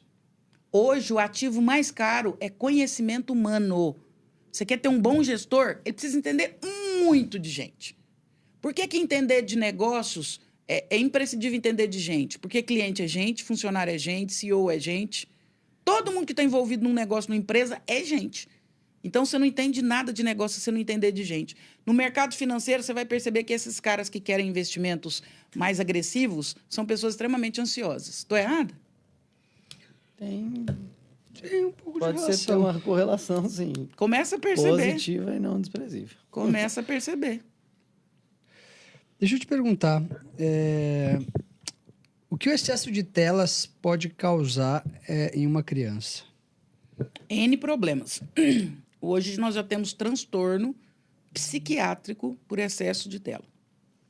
Tem crianças já que demonstram vício em tela, abstinência por ausência de tela, ficam mais agitadas com o uso de telas e daí para frente. Essa discussão ela é extremamente ampla. Primeira questão neurológica e toda a hiperativação que nós vamos ter ali de amígdala e daí para frente, as anatomias do cérebro. Então, a primeira coisa é fisiológica. As telas elas vão provocar, a partir do que está sendo mostrado, várias hiperativações que vão prejudicar fisiologicamente esse cérebro. Depois, os conteúdos, né? Então, o excesso de tela, eu estou sempre abrindo essa tela para algum lugar e para algum conteúdo. Jogos online, ele vai trazer uma série de problemas, ele coloca a criança primeiro hiperativada, depois ele coloca a criança muito susceptível num ambiente onde ela não está segura, onde ela pode estar sujeita à pedofilia, a desafios que coloquem a vida dela em risco e daí para frente. Então, o excesso de tela, ele é sempre um problema. A tela precisa ser usada com equilíbrio e com supervisão. Uma criança não está pronta para usar tela sem supervisão. Colocar uma criança diante de um celular sem supervisão é colocar uma criança de 5 anos na Praça da Sé e virar as costas. Ela está sujeita a tudo que está acontecendo ali. É exatamente a mesma analogia. Eu tenho uma amiga que o filho dela jogava jogos online, lá tinha um desafio, o desafio foi sugerido, ela entra no quarto, o menino está com um cinto amarrado no pescoço, não deu tempo de fazer mais nada, infelizmente ele teve um enforcamento e faleceu, com 13 anos. Então, é um problema. Hoje, 64 milhões de pessoas dia estão no Minecraft, no Fortnite e no Roblox. 64 milhões de pessoas dia. Pesquisas da Interpol mostram que pelo menos 1.000 casos de pedofilia dia são encontrados dentro dessa plataforma, no que eles conseguem encontrar. Aonde existe excesso de criança e excesso de adolescente, tem predador digital. Tem gente disposta a fazer coisa que não presta. Então, tela, criança tem que brincar, criança tem que subir em árvore, criança tem que quebrar o braço. Hoje, outro dia, eu falava isso num amigo meu que é ortopedista. Ele brincava, André, sabia que atualmente... E ele é dono de um hospital ortopédico. Lá só trabalha com questões de ortopedia. André, sabe que tem mais de 2 anos que eu não compro gesso? Falei, sério? Falei, sério mesmo, não tem gesso. Se chegar aqui alguém com o braço quebrado, eu tenho que mandar buscar. Mas por que você não tem gesso? Porque criança não quebra mais o braço. Nem a perna, nem o dedo. Porque criança fica no videogame. Criança tem que voltar a quebrar braço, a gente precisa reencontrar menino com gesso, com dente quebrado, com o dedão arrancado da cabeça do dedo. A criança precisa brincar. Inclusive fisiologicamente. Para desenvolver musculatura, para que a musculatura fique mais longa, para que a fibra muscular cresça, para que as articulações se desenvolvam melhor, para que ele possa aprender a resolver problemas complexos, para que ele possa aprender a socializar, para que ele possa aprender a lidar com a dor. O computador e a tela, ela faz um mundo simulado. O computador você não machuca, você morre, mas você renasce, você conversa anonimamente com as pessoas e fala absurdos e não é penalizado por isso. O computador ou a tela, computador, televisão, celular, eles simulam um mundo que não é real. E aí as crianças crescem num mundo virtual. E aí elas não estão preparadas para o mundo real. Aí você vê aquele cara com 30 anos que conversa com a moça 2 meses pelo celular. Mas a hora que ela quer um date, um encontro ao vivo, ele não consegue. Porque ele é o cara no aplicativo, mas ele não consegue conversar, manter um diálogo com a mulher, porque ele viveu no simulacro. Como que a gente identifica uma criança que precisa de uma intervenção médica de um comportamento infantil normal? Boa pergunta. Como identificar uma criança que precisa de uma intervenção médica? Você está falando de saúde mental? 2 questões importantes em criança que precisam de intervenção. Primeiro, ansiedade. Segundo, depressão. Então, talvez sejam as 2 únicas possibilidades de atenção para uma criança. Crianças deprimidas são raras. A criança tem a alegria por essência. Perceba que uma criança ela não caminha, ela saltita. Olha uma criança andando na rua, a coisinha mais bonitinha do mundo. Eles pulam, parecendo um coelhinho. Sim. Depois a gente vai crescendo e vai aterrando, vai pondo o pé no chão. A criança tem a alegria por essência. Criança deprimido é muito raro. E quando tem, é por problema dos outros. Raramente é por problema dela. As pessoas me perguntavam em consultório, você atende criança? Não atendo. Por quê? Você não gosta de criança? Amo criança. É porque, em geral, criança nunca é o problema. Sempre o problema é relacionado à família ou ao entorno. Criança não chega no consultório deprimida porque ela está questionando sobre o sentido da vida. Então, o primeiro sinal, Ferri, é a depressão. O que é a depressão? A depressão é um sentimento de ausência de sentido, de tristeza, prolongado por mais de 2 semanas, sem um objeto específico.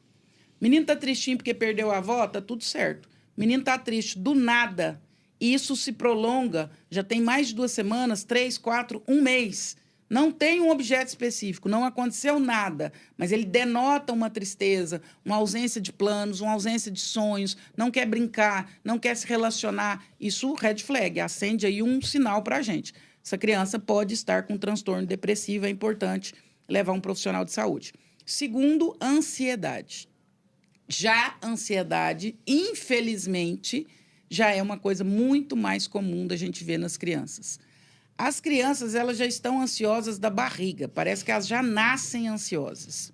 Mas por que elas estão ansiosas? Porque os pais estão ansiosos. Eu falo isso, outro dia até falei muito sobre isso, que era uma época que eu estava falando muito de ansiedade.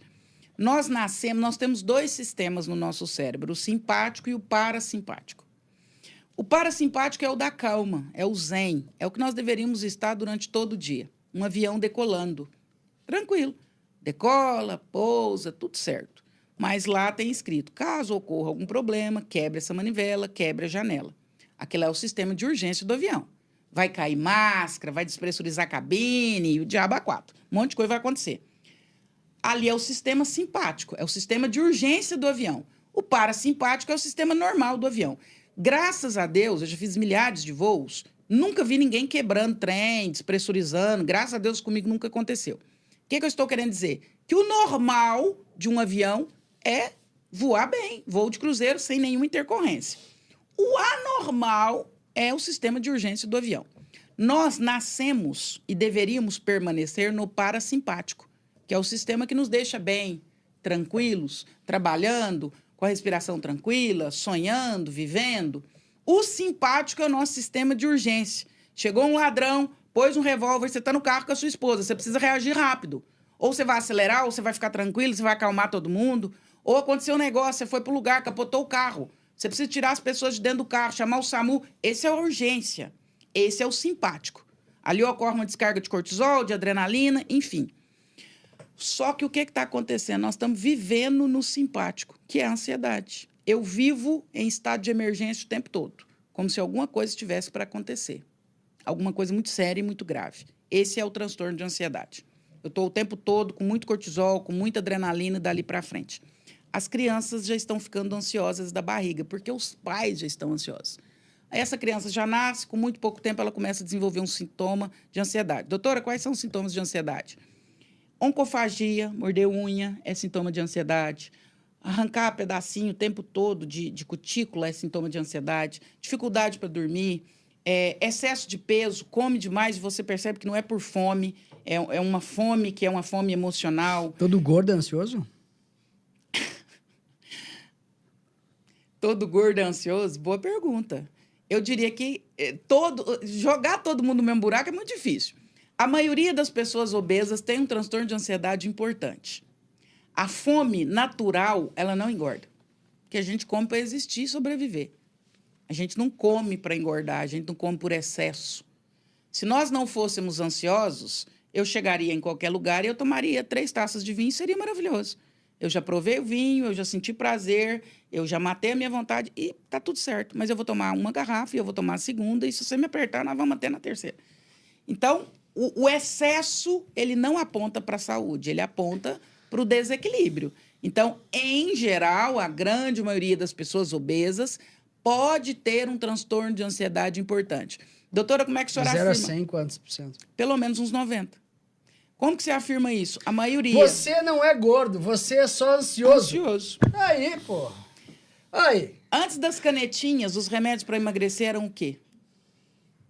Ansiolíticos. Todos os remédios para emagrecer passavam pela linha do ansiolítico. Então, até 2010, todo mundo emagrecia com ansiolítico. Então, o ansiolítico ele não é anorexígeno, ele não tira a fome, e ele nem é saciatógeno, ele não faz você ficar cheio. Ele tirava a ansiedade. A hora que tirava a ansiedade, as pessoas emagreciam. Então, é visível e comprovado cientificamente que a grande maioria das pessoas engordam também em decorrência de um transtorno de ansiedade. Ô, André, a busca incessante por prazer, por estímulos, pode levar à depressão, à tristeza? A busca excessiva de prazer, ela vai levar ao vício. E aí você vai querer cada vez mais prazer numa dose maior. Isso passa por todas as perspectivas. A pedofilia nasce da pornografia. Só que a pornografia, daqui a pouco, ela não te satisfaz mais. E aí você parte para a ação. Todas as compulsões, elas nascem do vício que só amplia. Todo vício nasce da necessidade de mais, e mais, e mais, e mais, até que eu chego num lugar que acaba com a minha vida. Então, todas as compulsões, elas apontam para esse lugar, para o lugar do excesso, para o lugar onde eu vou chegando e que eu preciso cada vez de mais estímulo. Então, dopamina. Eu tenho uma dose de dopamina, vou no exemplo aí, por exemplo, da pornografia. Eu tenho uma dose de dopamina importante com a pornografia. E aí eu quero cada vez mais estímulos e coisas diferentes, e coisas diferentes, e coisas diferentes, e eu vou ampliando isso, porque o meu cérebro vicia naquele platô de dopamina. E agora eu preciso de uma dose maior e mais rápida. E aí ele vicia naquele platô, e agora eu preciso subir. Isso vai acontecer com o crack, vai acontecer com a cocaína, vai acontecer com a pornografia, vai acontecer com todas as compulsões em geral. A indústria farmacêutica tem interesse econômico em crianças medicadas mais cedo? Com certeza. Quanto antes eu ganho cliente, eu tenho uma vida longa para esse cliente dentro da curva gigante. Se você pegar um cliente seu aí do investimento financeiro, é mais rentável para você que ele fique na sua carteira 1 ano ou 12? 12. Pronto. Quanto antes eu pego o cliente, mais tempo de extensão eu tenho. Você acredita de verdade que um menino que começa a tomar Ritalina ou Venvanse ali com 10, 12 anos, algum dia ele vai se livrar de alguma substância química? Dificilmente. O cérebro, até os 18, nem formado está. O nosso cérebro, anatomicamente, só conclui a sua formação entre os 18 e os 21. Aí eu coloco substâncias que vão mudar, inclusive, a formação do meu cérebro, a anatomia do meu cérebro. E você acha de verdade que em algum momento você consegue se livrar disso? Você vai ter uma dependência, você vai ter uma alteração fisiológica e uma dependência emocional e psicológica gigantesca. Tem gente que não faz mais reunião se não tomar Venvanse. Tem gente que não faz mais sexo se não tomar Tadalafila. Tem gente de 18 anos, 21 anos que não faz mais sexo se não tomar Tadalafila, porque começou a tomar Tadalafila com 14. Esquece. Quanto antes você está sujeito à substância, mais cedo e mais vida longa a indústria tem esse cliente. Excesso de amor para os filhos é bom ou ruim? Excesso de amor é ruim. Todo excesso é ruim. Todo excesso esconde uma falta. Se você ama demais por quê? O que está faltando para você e por que você está se derramando tanto em amor assim? Em geral, os pais que amam demais, eles querem compensar uma necessidade de amor que eles não tiveram. Então, eles amam em excesso e transformam esse amor em ações, presentes, estímulos, elogios em excesso, para cobrir a própria falta. Eu digo que a geração dos nossos pais, eles queriam ser respeitados. Eles não queriam ser amados. Como consequência, eles eram amados, porque só se ama a quem se respeita. A nossa geração quer ser amada pelos nossos filhos. Somos uma geração de pais carentes. E aí, ao amarmos em excesso, estragamos. Ser amado em excesso faz tão mal quanto não ser. O que é mais... Tô tentando adaptar a nossa pergunta clássica. Não, pode faz a clássica. O que é melhor, dinheiro ou poder? Não, o que é mais atraente? Poder ou dinheiro? Para mim? Claro. Dinheiro. E para a mente humana? Eu não sei das outras mentes, mas poder... O que você vai fazer com poder? Quantos por cento da população tu acha que tem a síndrome de Dunning-Kruger? O que é síndrome de Dunning-Kruger? Quer ler aí? Eu tenho bastante cliente que tem esse problema. Lê aí pra ela o que é. Tá, não sei. Não, bota no Google, cara. Não tem aí na pauta. Sinceríssimo, né? Como tratar a insegurança? Como tratar a insegurança? Tratando a autoestima e tratando o autoconhecimento. Pessoas inseguras são pessoas que não se conhecem. Quando você sabe quem você é e o potencial que você tem, você não é inseguro. Você só é inseguro porque você não sabe quem você é. E você não sabe o potencial que você tem. A síndrome de Dunning-Kruger é um viés cognitivo identificado por psicólogos David Dunning e Justin Kruger em 1999. Descreve a tendência de pessoas com baixo nível de conhecimento ou habilidade em uma área superestimarem a sua própria competência nesse assunto. Nossa, eu já tinha lido a respeito. É o que mais tem atualmente, né? Nossa, o mercado financeiro tem muito. Qual que foi a sua pergunta? Quantos por cento da população tem essa síndrome? Na atualidade, com redes sociais, eu acho que quase todo mundo. É os né? especialistas de corte de... O povo Instagram. é muito engraçado. O povo não que não deva, eu acho até que deve sim. Mas tem pessoas que vão discutir psicanálise comigo na rede social ou saúde mental que eu vou lá no perfil para ver quem é, para falar, nossa, mas não é possível. Essa pessoa não está falando isso para mim, não. Usualmente é gordo. Deixa eu te perguntar. Famílias desestruturadas afetam o sucesso profissional de alguém? Com certeza. Famílias desestruturadas afetam tudo. 75% das pessoas que estão nos complexos penais, eu adoro o número, vem de famílias desestruturadas. 75%. Então, se você quer ferrar a sua família, já sabe. A dica está aqui. Ué. A família é a base, né? E aí chama-se de família, cada um a sua perspectiva. Quem sou eu para dizer o que é família? Família são as suas multiformes manifestações. Mas a família, ela é a base da sociedade. É ali que você simula todos os cenários. É ali que eu brinco que irmão, quem não tem irmão está perdendo, porque irmão te ensina como se ferrar na vida e como lutar contra as adversidades, que os seus irmãos são seus primeiros adversários, é os que mais criam problemas na sua vida. Dali para frente, você aprende a fazer isso com outras possibilidades. A família, ela é a simulação da vida real, ela é o cenário da vida real. É na família que a gente aprende autoridade, é na família que a gente aprende ordem, é na família que a gente aprende hierarquia. Filho que não obedece pai e mãe vai ser um terror na empresa. Vai causar problema para líder, para supervisor, vai ser uma droga. Se eu pudesse, eu sou muito metida, né? No melhor sentido dessa palavra. Eu revolucionaria o recrutamento e seleção. Eu ia fazer outras perguntas absolutamente disruptivas. Pela sua resposta, eu já ia falar, esquece. Eu já fui gerente de universidade corporativa. O que você erra na contratação, você não conserta com treinamento. Esquece. Tem que ser bem contratado. Para ser bem contratado, nós deveríamos fazer umas perguntas absolutamente disruptivas. Como é que você trata seu pai? O que você gosta de comer? Se lá na sua casa você chegar à noite e não tiver janta, como é que você reage? Eu penso no iFood. Já não contrata, frouxo. Daí para frente. Vai fazer um ovo, vai fritar um bife, vai abrir um pão, vai fazer... Tá com 12 anos, tá dentro do quarto com o ar-condicionado ligado, pedindo iFood 24 horas por dia. Não sabe dar um tapa no pão de queijo, não sabe pôr um pão de queijo passar, tá doido? Você acha que aqui dentro da sua empresa que ele vai performar bem? Ele não obedece o pai dele, ele peita o pai dele. Você acha que ele não vai te peitar como líder? Você acha que ele vai te obedecer? Na casa dele, ele não sabe o que é hierarquia. Você acha que é aqui que ele vai saber? Esquece. Na casa dele, ele acorda a hora que ele quer, ele faz o que ele quer. Ele é que manda. Você acha que ele vai se subjugar alguém? Meu pai era policial militar, era engraçadíssimo. Podia ser qualquer dia, podia ser Natal. 8 horas ele abria a janela. Cutucava a gente, arrancava a coberta. Carinhoso pro caramba. Acorda! Falava, pai, mas hoje é Natal. Cama é pouso, não é morada. Pode levantar. Pai, mas hoje é domingo, nós vamos fazer o quê? Não sei não, inventa. Inventa, mas ficar deitado na cama não vai não. Varrer o quintal, vai caçar um trem, vai ajudar sua mãe, vai brigar, vai caçar um trem pra vocês fazerem, mas ficar deitado... A gente cunha um ser humano na família, nos primeiros anos. Se você não fez isso, esquece. Tem uns homens que eu vejo andando na rua, eu sou, como diz a Bia, né, doutora Ana Beatriz, eu sou uma voyeur de ser humano. Eu adoro ficar sentado olhando as pessoas, assim, do nada. Tem uns homens andando na rua que eu vejo só pelo jeito de andar, eu falo, vai virar nada disso aí, não. Frouxo, mole. Tudo mole, com a calça mole, com cinto mole, sem cinto, andando de qualquer jeito. Não, firma.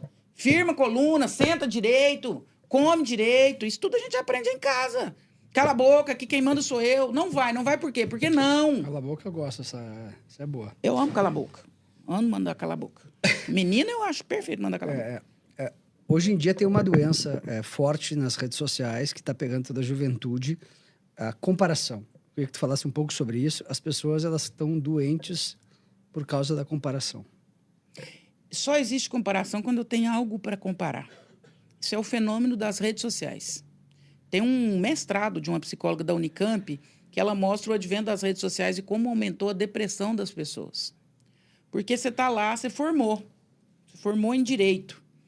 E aí tem 6 meses, você está lutando para fazer seu escritório, tirar sua AB, e seu amigo posta lá na Áustria, num congresso de direito e não sei o quê, e ele posta o risoto, e eu sei comendo arroz com feijão. E aí você começa a se comparar, e ali você começa a criar um abismo dentro de você. Está todo mundo se dando bem, só eu que estou ferrado.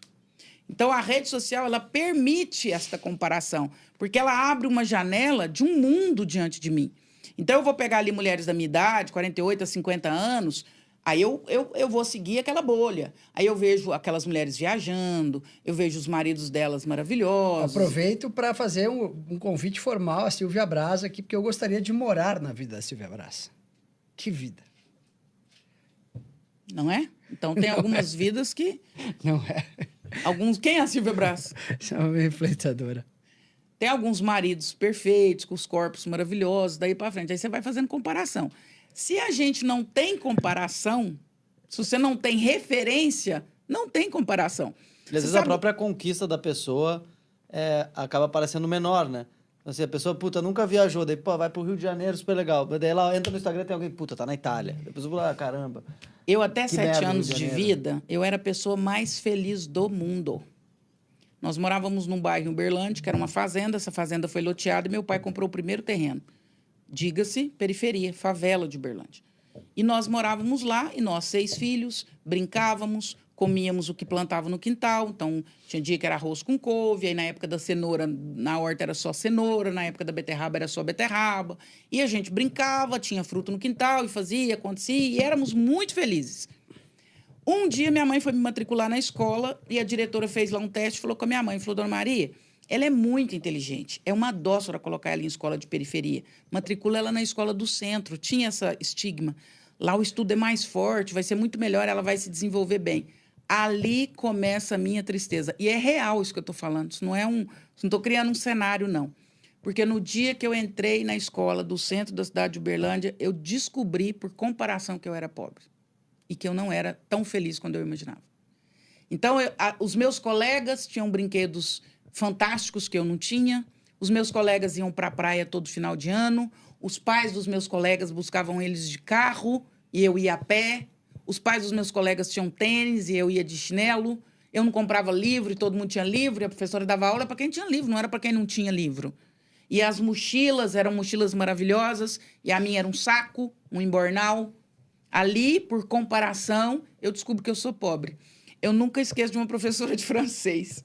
Nunca esqueço. Eu falo que eu fiquei fluente em francês por trauma.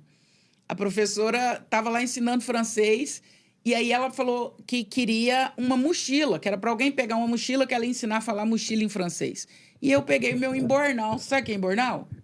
Não. É uma sacola quadrada. Minha mãe pegava resto de calça jeans. Minha mãe era costureira. Costurava uma sacola quadrada e punha uma cordinha de jeans. Uma eco bag. É, tipo um eco bag de hoje. Só que feita de roupas velhas. É a tua mãe que criou esse conceito. Minha mãe, se fosse empreendedora, estava rica. Minha mãe fazia esse embornal e era naquilo que a gente punha o material escolar. E aí a professora falou, quem tem uma mochila para eu ensinar a palavra mochila em francês? E eu pego e entrego o meu embornal.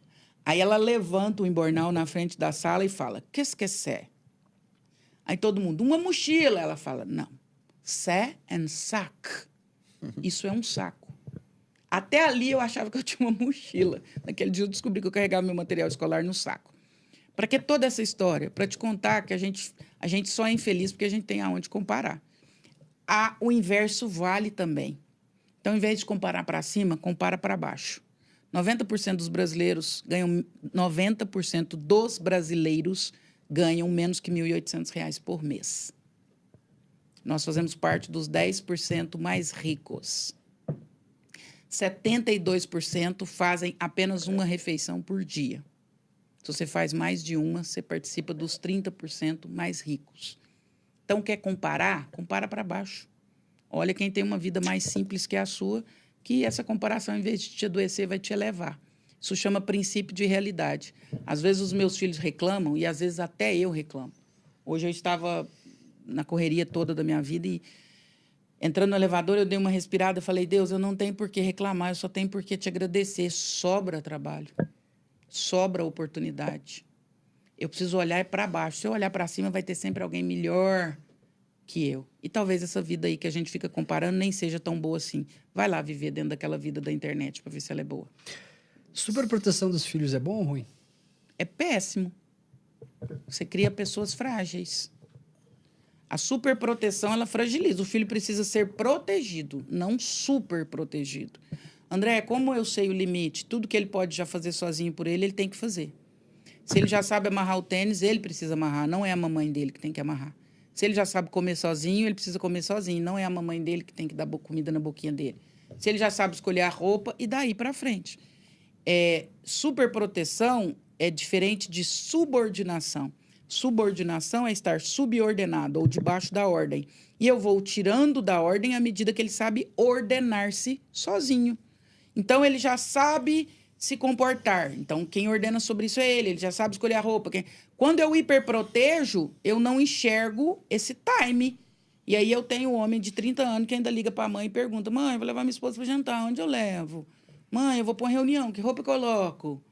Essa época, na vida dele, já deveria ter passado há muito tempo. Então, são pessoas fragilizadas e hiperprotegidas. Troque a superproteção pela subordinação. Subordinação é deixar ir ordenando-se por si mesmo, até o momento em que você, como pai, não precisa mais ordenar. Pai e mãe bom é pai e mãe que se torna inútil. A gente está... segundo os dados do Banco Central, os jogos estão consumindo cerca de 40 bilhões por mês da população brasileira. Eu queria que tu comentasse sobre essa pandemia, que literalmente é uma pandemia dos cassinos online. Dos bets? Das bets. E que ninguém faz nada, né? Essa é a questão, né? Quem é que vai fazer alguma coisa, né? De novo, é a vulnerabilidade das pessoas, né? E esse número vem muito das bolsas, né? Bolsas família e daí para frente, né? Pessoas que estão investindo dinheiro que seria para o mínimo da sua subsistência em situações de jogos. Tudo tem a ver, o Ferri, com a promessa que é vendida, né? A forma com que isso é prometido. Pessoas em situação de vulnerabilidade são presas muito fáceis. Olha aí o exemplo do que aconteceu com o Ítalo. Pais em situações de vulnerabilidade que colocavam seus filhos para receber em troca uma pensão lá mensal. Pessoas em situação de vulnerabilidade, elas caem muito fácil num discurso de ganho fácil, de facilidades e daí para frente. Somado a isso, pessoas vulneráveis têm também uma facilidade de desenvolver vícios. Então, sejam eles em drogas, em bebidas ou em jogos. Então, isso tudo fala a respeito da alma da pessoa e de como ela está. E aí vem o oportunismo, vem as situações, os grandes monopólios desse tipo de situação e abusa disso. Isso lá na Roma Antiga já existia, é a política do pão e circo, né? Eu dou um entretenimento e eu dou o mínimo e com isso eu vou hipnotizando a pessoa. Grandes líderes são líderes carismáticos. A palavra carisma vem da mesma raiz da palavra hipnose no grego. Hitler tinha todos os defeitos do mundo, mas ele era hipnótico. As pessoas ficavam muito encantadas com o discurso, com tudo que ele criava. Grandes líderes são muito carismáticos porque são muito hipnóticos. Então, eles vão propiciar esse tipo de política, de pão e circo. Eles vão dar o mínimo, eles vão gerar o assistencialismo, a dependência, o paternalismo e permitir esse tipo de diversão que não é uma diversão, mas que deixa as pessoas... Tu acha que o Brasil vive de pão e circo? Eu passo quase pela certeza. Vocês são presentes? Sim. Deixa eu só perguntar para finalizar. Não posso falar para finalizar que o Fábio fica louco comigo. Um livro para as pessoas Um livro só para as pessoas entenderem melhor a cabeça humana. Um livro Pra leigos, né? Não, acho que... para leigos. Os signos e as mulheres. Sentido da vida, do Viktor Frankl. Olha aí. Tá O aí. sentido da vida do Viktor Frankl. E agora, vocês são presentes? Vocês são presentes? Nós temos patrocinadores aqui no podcast que presenteiam Patrocinadores. os nossos Se você queridos não gostou convidados. desse episódio, compartilhe nos grupos de WhatsApp. Se inscreva no canal. Fala, olha que absurdo que essas pessoas estão falando aqui. Ai, essa foi ótima. Se você não gostou, compartilha, é ótimo. Exato. Porque daí compartilha em todos os grupos de WhatsApp. Porque o hater é nosso funcionário sem carteira assinada. Temos uma caneca do podcast pra você Que levar, chique. lembrar desse dia que você esteve aqui com a gente. E eu adorei a caneca. Aqui, ó. Não, a caneca é Minerva top. Foods. Tem um kit de churrasco da Minerva Nossa, Foods. que show. Super kit de churrasco que já vem com a carne, inclusive. Então, Meu Deus. já leva o churrasco, já leva a carne, Você que é a é vegano Minerva ou não? Foods. Sou nada. Sou carnívora. Ó, então a Minerva Aqui Foods veganos choram. traz um kit de churrasco Não veio nenhum vegano aqui ainda, com né? carne e Então, adapta. se você é vegano e tiver relevância na internet, por favor. A Mande uma Adapta te dá mensagem. 1 ano de acesso aos melhores modelos de inteligência artificial, totalmente Olha, gratuito. que legal. Tudo isso completo dentro da plataforma da Adapta. Eu queria agradecer demais a presença da André Vermont aqui. Uma aula, como vocês puderam perceber, são várias dúvidas pessoais aqui que eu tirei. Aproveitando só, ela falou 5 vezes a pergunta. Que boa pergunta. Então, para você ver a qualidade aqui do nosso métier. Queria agradecer demais a sua audiência. Esse é o podcast dos formadores de opinião. Cada episódio é uma aula. Queria agradecer demais a todo o nosso time aqui, André. Muito obrigado. Até o próximo podcast. O melhor podcast do Brasil, de longe. Ainda não o maior, também em breve, o maior podcast do Brasil. Um beijo a todos. Muito obrigado, Obrigada. Andréa. Muito obrigado para toda a equipe aqui do podcast. E a você que se inscreveu no canal agora, deixou o seu like nesse vídeo, para o conteúdo chegar para mais gente. Fechado? Obrigado, gente. Beijo. Valeu, Obrigado, beijo. gente. Beijo.